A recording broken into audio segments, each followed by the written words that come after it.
Okay, good morning. Okay, day two. Today we're going to be focusing primarily on, we're going to be working on cardio. We're going to work on a push movement, a pull movement, and then a flex movement. Okay, you will notice that from the day one that we had a push involved with that day one, and now we have a push on the day two. The reason why we can do that is we're increasing the frequency of that particular movement because we're using a lower intensity workload. So for instance, yesterday we're doing the push-up. The push-up is somewhere in that 50%, maybe even less of my 1 rep max.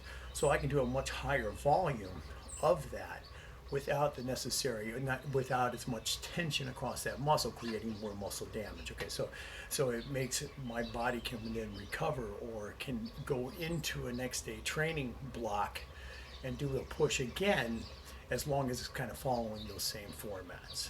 Okay, not so concerned with overloading that muscle. I'm not going to touch another push movement for the anterior torso in probably 2 or 3 days. So I'll have plenty of time to recover from this. It'll also give me some kind of a double whammy, a double adaptive stress to the system.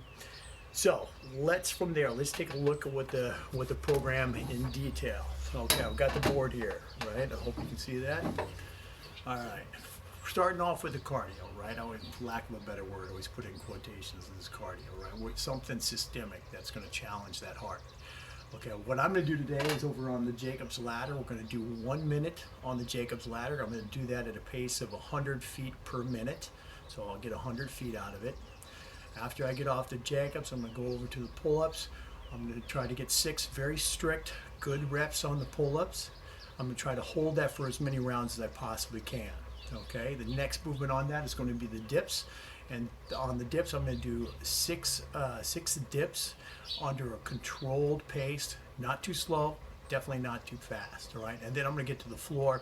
And for my flex, I'm going to do the yanda sit-up. And that's going to be 6 reps as well.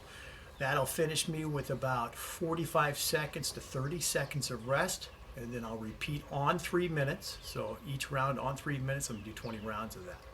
Afterwards, we're gonna come back and we're gonna go through a stretch sequence that I use virtually daily.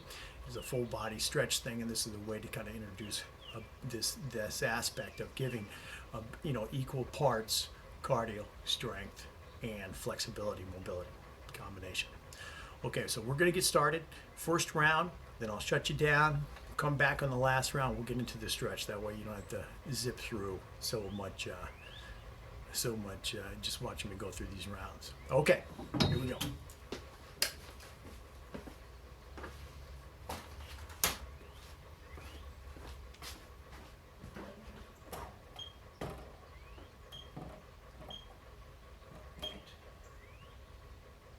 Hang in there, I forgot to set the clock. Won't take that long.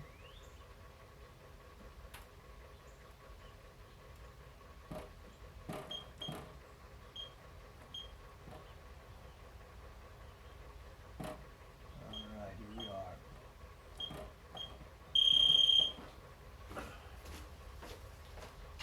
It's about 32 degrees out today, so it's a little cold.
All right, first round down.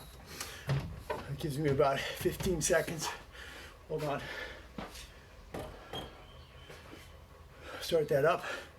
19 more rounds, come back around the next couple rounds that are left. And then we'll go through those. We'll talk about the training effect afterwards and get into the stretch.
Okay, here we go.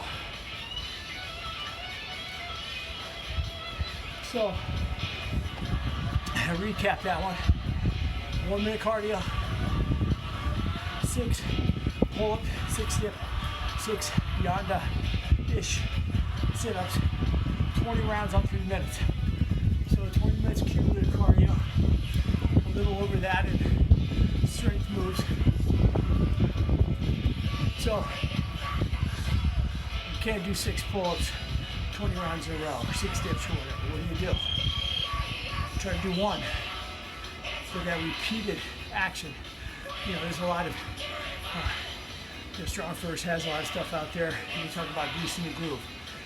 For these body weight exercises, full range of motion, all the way down, all the way up, taking any of that rebound out of it, the bounce, the short, narrow range of motion, that's the only way you're going to progress those.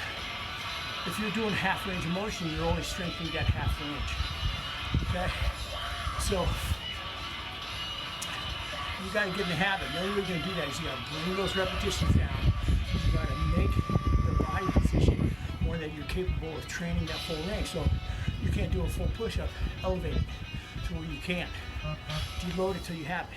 Then, the body will absorb that and develop it, and then therefore get stronger. All right. So it's the clean, repetitive action that is what's going to develop the strength. So, and that holds true for weight training or any of this. any other modality you want. But that's it for now. Now let's transfer this into. Let's go through what I do for it's a full body stretch routine. Again, to give that equal dosing of flexibility, mobility, cardiovascular training, systemic training, and then of course the strength training, which we use, from broad spectrum from muscular endurance all the way to explosive. So let me bring you over here.